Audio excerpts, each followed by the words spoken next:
How do you do, ladies and gentlemen? We have come now with our microphones to the grand ballroom of the Waldorf Astoria Hotel in New York City. Here we find a very distinguished audience in the midst of a celebration. The occasion is the 100th anniversary of the birth of Mark Twain. Mark Twain, the writer of so many words of wisdom and creator of so many beloved fictional characters.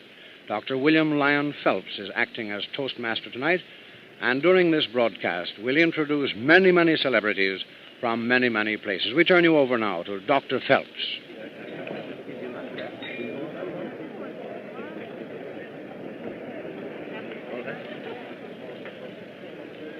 The one who just introduced me was Mr. Norman Brokenshire. Now we're on the air from Hawaii to Great Britain to Mexico, South America, Philippines, West Indies, and Bermuda, as well as every city and town in the United States.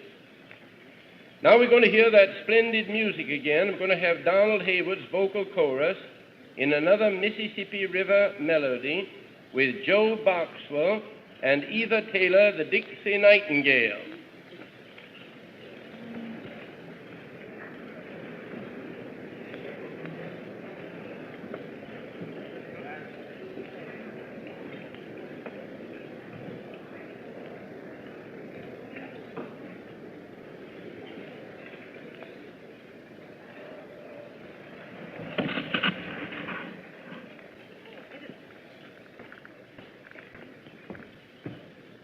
C minor.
Some folks just keep complaining, whether it's shine or raining, never satisfied, 'cause they never tried to be glad that they are living.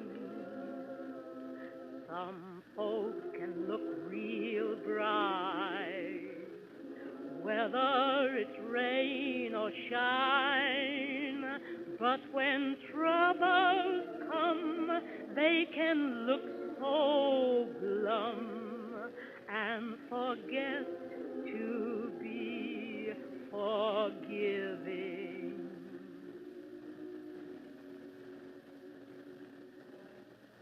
Smile when you feel lonely. Smile when you feel blue. For smiling will help you, whatever you do. Dark clouds all have a lining of silver and blue. I'm telling you, just keep on smiling. It will carry you through.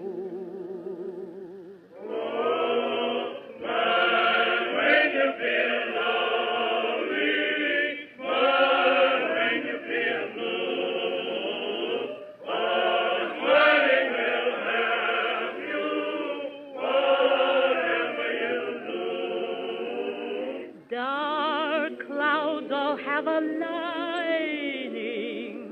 of silver and blue. I'm telling you,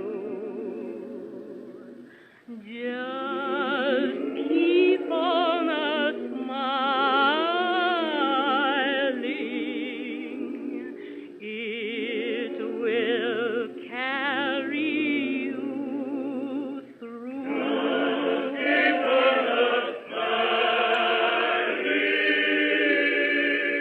It will carry you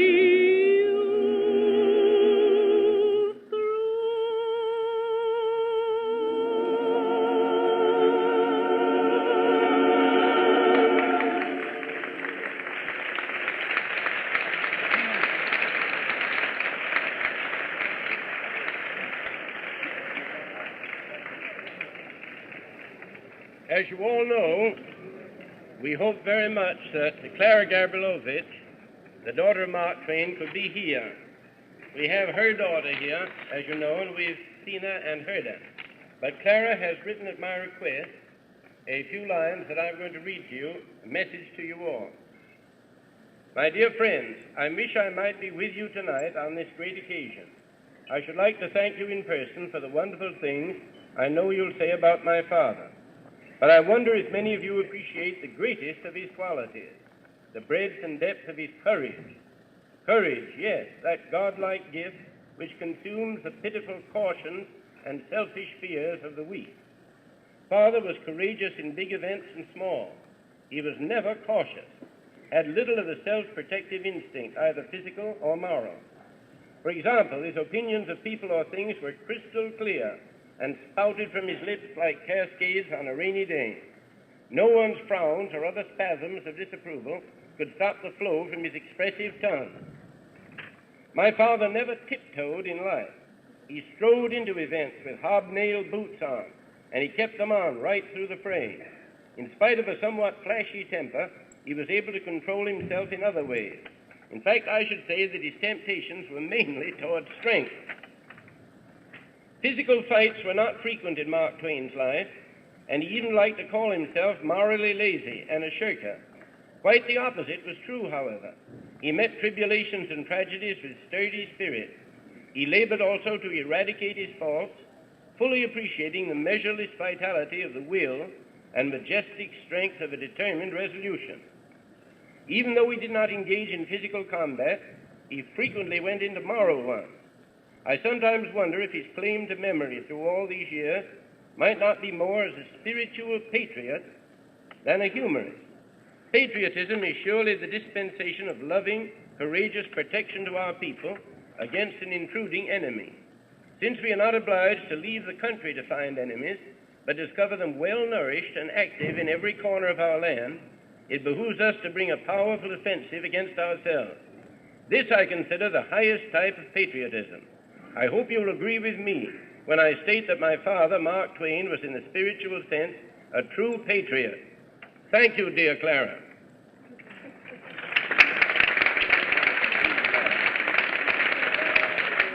And now I'm glad to say that we have some very interesting messages from abroad. Romain Rolland, the great Frenchman, author of Above the Battle, Jean Christophe, and many other works. Very funny, the last time I was in Paris, I met a French count that I knew on the street, and I said, "Can you give me the address of Romain Rolland?" And he bristled up, he said, "No, sir, I am a Frenchman." I said, "Oh, dear, dear, dear, dear, dear." Well, this is his message. Romain Rolland from Villeneuve en France. All homage to him who always lashed falsehood and hypocrisy and injustice. From Sir James M. Barrie. Am with you tonight to the glorious memory of Mark Twain. From Dr. Ferdinand Verwerke, Envoy Extraordinary and Minister Plenipotentiary of Czechoslovakia. To the memory of Mark Twain, one of the most deeply appreciated American authors in Czechoslovakia, where his characters and humor have delighted young and old and inspired many of our writers. It is with great pleasure that I convey to you the sincere greetings of the people of Czechoslovakia, and that we join in paying tribute on this memorable and most worthy occasion. Rudyard Kipling. I regard Mark Twain as the foremost recorder and revealer of the American spirit of his time. And a little while before that, Mr. Kipling wrote, "To my mind, he was beyond question the largest man of his time, both in the direct outcome of his work and, more important still, if possible, in his indirect influence as a protecting force in an age of iron Philistinism. He never seems to me to have said 1/10 of what was in his mind in this direction, even in the implications of Pudd'nhead Wilson. But it was there for later generations to take and use. They don't know their debt, of course, and would be quite surprised if they were told." Rudyard Kipling. And this is the last one from Pirandello. I am happy to bring tonight my modest contribution to the 100th anniversary of the birth of Mark Twain, to whom I am related like a son to his father or a pupil to his master. And I will never forget that Mark Twain taught me the sense of humor, which is the healthy basis of life. Luigi Pirandello. And now there's another hookup. There are just a few corners of the earth we aren't hitched on to yet, and now they're going to be hitched on. There won't be anything left when we get through. Ladies and gentlemen, you are listening to the Mark Twain Anniversary Program. Ladies and gentlemen, we are about now to broadcast international greetings in this dinner commemorating the 100th anniversary of the birth of Mark Twain, given under the auspices of Mark Twain Centennial Committee at the Waldorf Astoria Hotel in New York City. Our toastmaster is Dr. William Lyon Phelps, who has been acting in this capacity, and now he will continue with his interesting remarks and introduction. Dr. Phelps.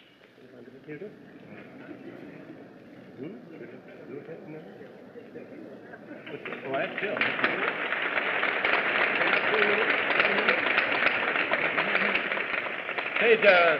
Children, I'm delighted to say that Walter Domroche is here, and I'm going to ask him to talk to you for 2 minutes and a half in a personal recollection of Mark Twain. Come on, Walter.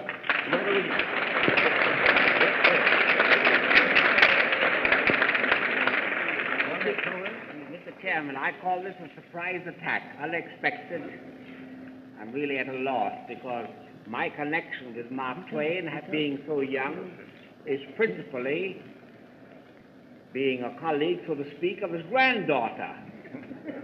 but I did have the honor of knowing him when I was a young man, and I knew afterwards through his writings that he properly appraised me. He didn't say I was the greatest conductor in America, but he said I was the handsomest conductor. So he evidently appreciated me. I also have another connection which shows that I appreciated him, because about 40 years ago we were all seated at Bar Harbor, my father-in-law, Mr. Blaine, and Mrs. Blaine, and Gail Hamilton, and my wife and myself, all eagerly reading an anonymous contribution by one who afterwards proved an anonymity, first of all, and that was Jeanne d'Arc, published, I think, in the Century magazine in installments, The Author Unknown. And we were seated there speculating on who the author might be, and finally, after listening to all the various hypotheses, I venture to say there's something about the style and the English and the whole outlook that makes me think that Mark Twain wrote it. Well, you ought to have heard the jeer at my supposition, and I am proud to this day that I guessed right. It was Mark Twain. However, I afterwards had the great pleasure of meeting him often at the Players Club, always clad in his immaculate white suit, all with a sense of attraction, full of vitality and fascination to all of us younger men. And I remember his taking me to one side and telling me a story of his stay in Berlin. He had gone to live. 30 seconds. I can tell it in 30 seconds. He was sitting in the Royal Opera, and they were performing a Wagner opera, and an old tenor, Albert Niemann, was singing the part of Siegfried. Well, he was 60 years of age, his voice was gone, and so forth and so on, but the audience applauded like wild. And Mark Twain told me, he said, I turned to my neighbor, a fat German on my right, and said to him, he was applauding violently, "Bravo, Niemann, bravo." I said, "But look here, isn't his voice gone?" "Yes, indeed, bravo, Niemann." "And doesn't he sing out of tune?" "He does." "Well," I said, "but then why do you applaud him?" "Well," he said, "you ought to have heard him 40 years ago." Thank you, Walter. Now we're going right to Bermuda. A dinner similar to ours is being held at this moment in Hamilton, Bermuda, and we're going to hear from the Governor General of Bermuda, Sir Astley Cubitt, who will speak to us from Bermuda, you understand. As Governor of Bermuda, where the name and fame of Mark Twain is affectionately and gratefully remembered, it affords me the greatest pleasure to send you the greetings of our island on the auspicious occasion of that great man's centenary. His fame is, of course, international, but we in Bermuda are proud to think that he chose our island for his well-earned vacations and did so much to make our reputation as a haven of rest for his fellow countrymen. Mark Twain humorously said of us once, "Americans on their way to heaven call at Bermuda and think they have already arrived." I now wish to mention a very touching message I received today. It comes from Albert Bigelow Paine, famous biographer of Mark Twain, whom we had hoped would be present with us here tonight. Instead, however, he sends us this message, which I shall now read. "I deeply and sincerely regret that circumstances will not permit me to make the trip to Bermuda at this season. My wish to be with you on your Mark Twain Memorial Night is far greater, I am sure, than your wish to have me there. I remember Bermuda so tenderly, and how Mark Twain loved that magic place, the Happy Islands, as he called that enchanting group. I remember the beautiful and beloved Aaron household, where he was always at home, and the kindness he found there. I wish that I might renew all those memories and join in your celebrations. As it is, I can only say thank you for wanting me, and God bless you, everyone. Mr. Paine, if you are listening tonight, and I have no doubt you are, may I say that we deeply appreciate your kind thought of us. It would indeed have been a great honor to have had you with us tonight. But since you could not come, let me say that we all sincerely hope it is only a pleasure deferred. Good night. We now return you to the United States of America. One of the best things Mark Twain ever said was when he was asked to give a review of a certain book. He said, "This author will be read after Virgil and Homer are forgotten, but not until then."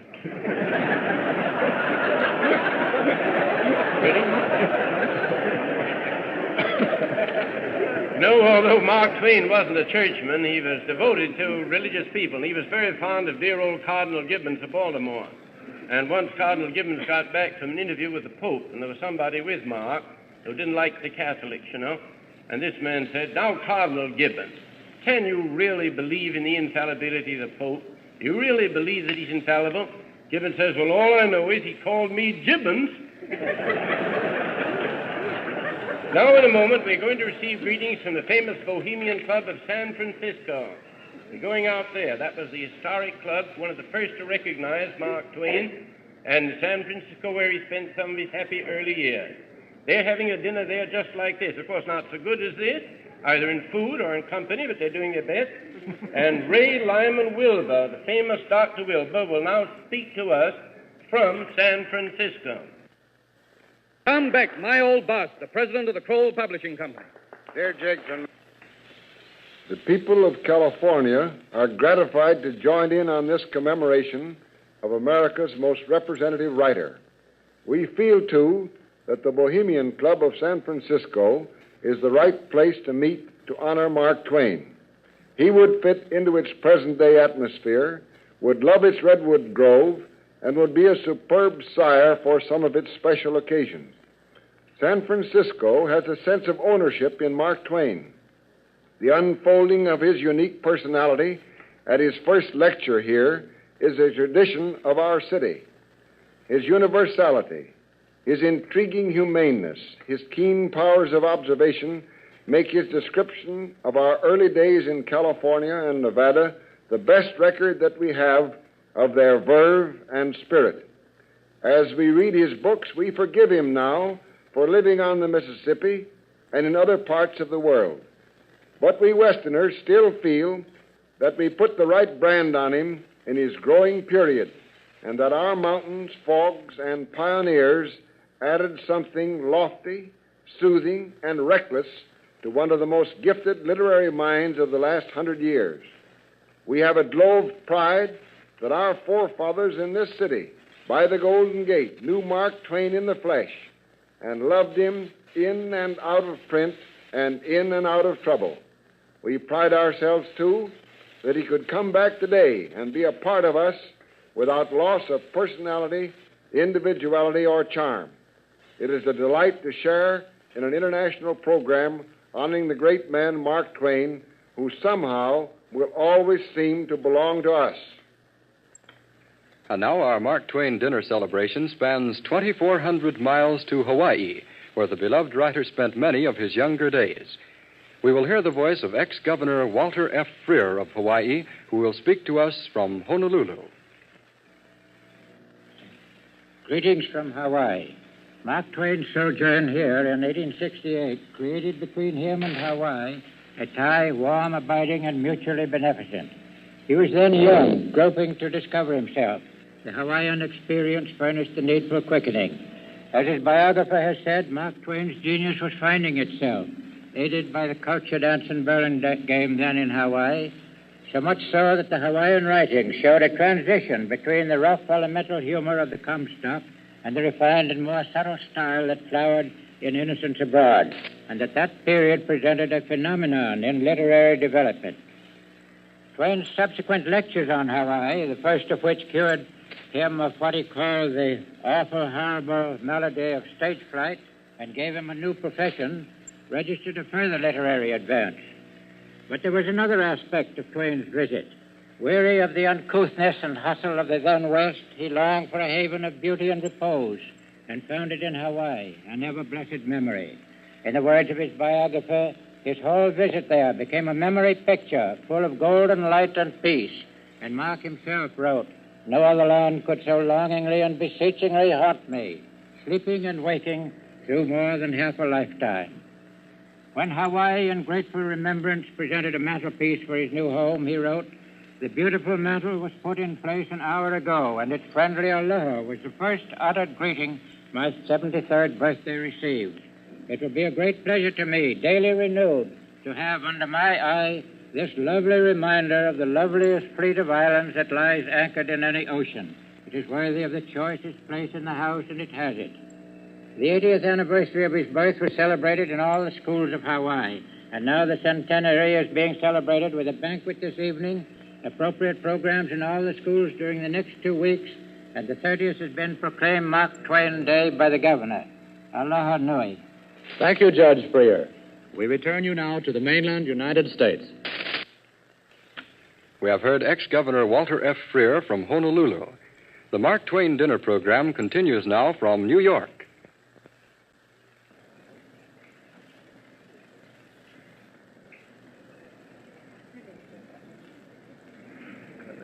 Closing the schools in a while.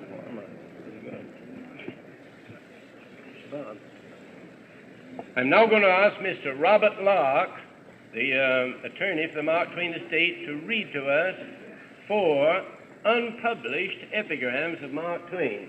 Bob, you better come right here, I think, today. Hurry up.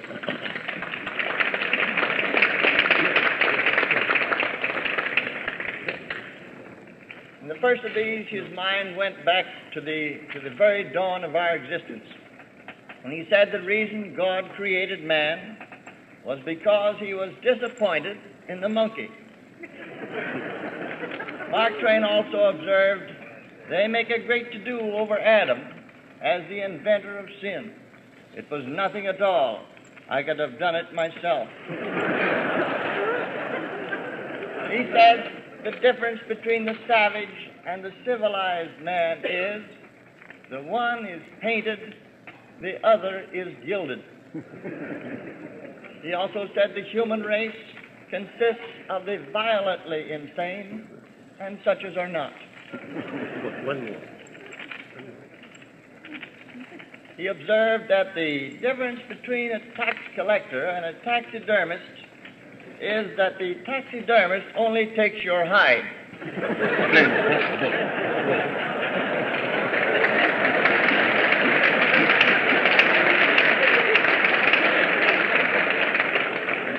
I want you all to be sure sometime and go to the Grand Central Station and see the new statue of Mark Twain, the statuary group made by Walter Russell. It'll be put in Hannibal eventually, and Clara says that it is the best likeness of her father ever made.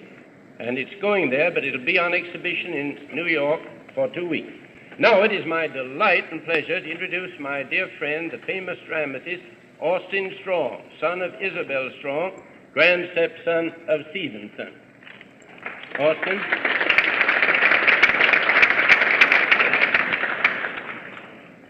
To have the whole world as an audience would daunt the stoutest heart.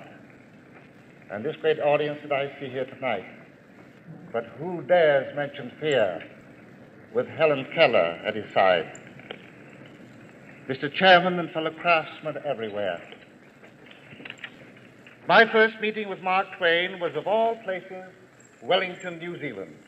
You see, I was exiled at school, far away from my family, who lived on a small Pacific island called Upolu, Samoa. Mark Twain was to lecture that night at Wellington at the local opera house. As I hadn't enough pocket money, I couldn't afford to go in and listen to him and look at the man who created Tom Sawyer. So I hung around outside for an hour and a half, waiting for him to come out. At last, standing in the gaslight at the stage door, I saw a tall figure walk out surrounded by a group of men, all in evening dress and top hats. I was too shy to step forward, being only a kid. I had made up a speech which I never delivered, something like this. I'm a lonely American boy exiled at school here, but you know my family, and I love Tom Sawyer. No, I couldn't do it. My courage failed me, so I wistfully saw him get into a cab and drive away. Last week, I wrote my mother, who is now listening to me in Santa Barbara, California, asking her to write me what she remembered about Mark Twain. I quote from her airmail letter. Golly, but I was glad to hear from you. I'll do my best about Mark Twain, but so far all I can remember is he's telling him years afterwards the story of the little boy standing outside the theater where he was lecturing in Wellington, New Zealand. He remembered that night and said he never was so lonely in all his life and would have been so glad to have met an American, even a small one, 10 years old. It was at the famous all-star dinner given in his honor by Kate Douglas Wiggin. Afterwards I said, I had made Mark Twain weep. Well, anyway, he wiped his eyes at the thought of a lonely, small American, too shy to speak to him. My mother goes on to say in her letter, at this dinner his speech was wonderful. He rose a magnificent figure. You, my son, were studying to be a landscape architect at the time. And he told the company assembled that he had engaged you to landscape his estate, one tree. After dinner, we all went into the drawing room. Mark Twain came and sat down beside me. He said he wanted to talk about Stevenson, and there were a lot of questions he'd like to ask. Just then, the hostess stood up and raised her hand, asking for silence, as a lady was going to play the harp. We endured a solo and 2 encores, and then the others came and took Mark Twain away from me. I have never cared for harpists since. At this same dinner party, he turned and looked at my mother from under his beetling eyebrows. My mother, by the way, like most precious things, happened to be bald. Mark Twain was saying humorously how, in common with all American husbands, his wife bossed him all the time, and he had no show around the house. Then he asked my mother, what kind of a wife did you make, Mrs. Strong? She replied, a short wife and a merry one. From that moment on, the party was a grand success, and you couldn't pull them apart.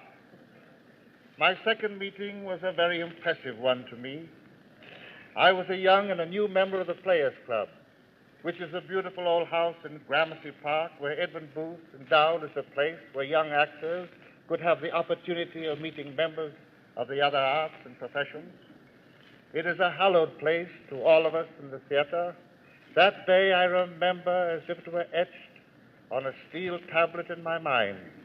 It was lunchtime. The dining room was filled, that beautiful old dining room, oak paneled to the ceiling, with rich engravings and playbills on the wall. With its antlers and big boar's head and polished silver, it is one of the most distinguished rooms in our country. That day, it was filled with some of the greatest men of that time, Augustus and Gordon, the sculptor, who made the Shaw Memorial in Boston, the $20 gold piece, the Stevenson Memorial at St. Giles Cathedral, Edinburgh, and many other great monuments, a gentle, sweet spirit, so gay, so strong, a prodigious man. There, too, sat Hans Stedman, the banker poet, Frederick Remington, he who immortalized the American cowboy, the late John Drew, Uncle Jack to us young fellows. John Drew was a great gentleman, as well as a great comedian. He had style finish, always beautifully dressed, and had panache. David Bispham, Richard Watson Gillard, Booth Tarkington, and a host of others. Suddenly, without warning, up the steps appeared a tall figure dressed all in white flannels from head to toes. His shoes were white. His string tie was white, too. He wore an aureole of white hair and a white mustache. His eyes were blue as cobalt, shining like lamps from under his shaggy eyebrows. His nose was like a hawk's beak. At once you felt he was a stern man, a sort of wild westerner who might shoot you at sight, until you looked closer and saw the friendliest of eyes looking out at you with the kindest twinkle imaginable. When he came through the dining room doors, he hesitated a moment and was taken aback, for everyone stopped talking as if by signal, and all rose in silent tribute to him, and then burst into a roar of applause as he crossed the room to his seat. I heard him murmur to her friend as he passed our table, was that all for me? Well, I wish I may never. Mark Twain was first and last a great pilot, therefore a proven man before he took up writing. Mr. Bixby was a famous pilot before him and agreed to teach Mark Twain how to navigate the long river from New Orleans to St. Louis. Think of it. He had to learn every snag, mudflat, deep hole, bends in rivers, church steeples, hog banks, and learn them photographically for 1,300 miles going up. And what was worse, he had to learn it coming down again the other way. And then he had to learn it all over again, how it looked at night, going both ways. He said himself he also had to learn it upside down and inside out. To teach Mark Twain, the young cub pilot, Mr. Bixby played a cruel but necessary trick on him. to learn him a lesson he would never forget. And I'm going to read you how Mark Twain tells it in his Life on the Mississippi. Mr. Bixby served me in this fashion once, and for years afterwards I used to blush, even in my sleep when I thought of it. I had become a good steersman, so good indeed that I had all the work to do on our watch, night and day.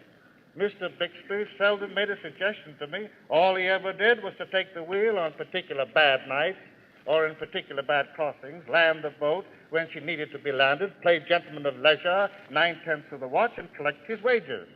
The Little River was about bank full, and if anybody had questioned my ability to run any crossing between Cairo and New Orleans without help or instruction, I should have felt irreparably hurt. The idea of being afraid of any crossing in the lot in the daytime was a thing too preposterous for contemplation. Well, one matchless summer day, I was bowling down the bend above Island 66, brimful of self-conceit and carrying my nose as high as a giraffe's, when Mr. Bixby said, "I'm going down below a while. I suppose you know the next crossing." This was almost an affront. It was about the plainest and simplest crossing in the whole river.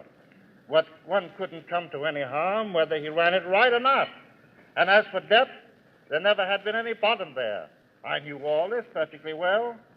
Know how to run it? Why, I can run it with my eyes shut. How much water is there in it? Well, that's an odd question. I couldn't get bottom there with a church steeple. You think so, do you? The very tone of the question shook my confidence. That was what Mr. Bixby was expecting. He left without saying anything more. I began to imagine all sorts of things. Mr. Bixby, unknown to me, of course, sent somebody down to the forecastle with some mysterious instructions to the leadsman. Another messenger was sent to whisper among the officers.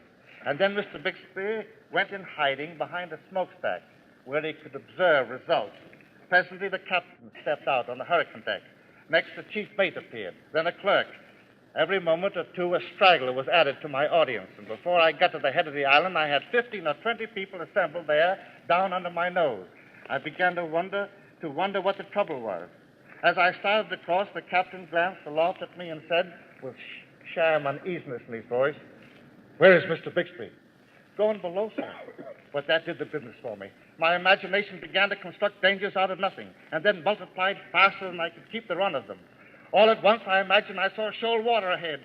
The wave of coward agony that surged through me then came near dislocating every joint in me. All my confidence in that crossing vanished. I seized the bell rope, dropped it to shame, seized it again, dropped it again, clutched it tremblingly once again, and pulled it so feebly that I could hardly hear the stroke myself. Captain and mate sang out instantly, and both together, "Starboard lead there! Quick about it!" This was another shock.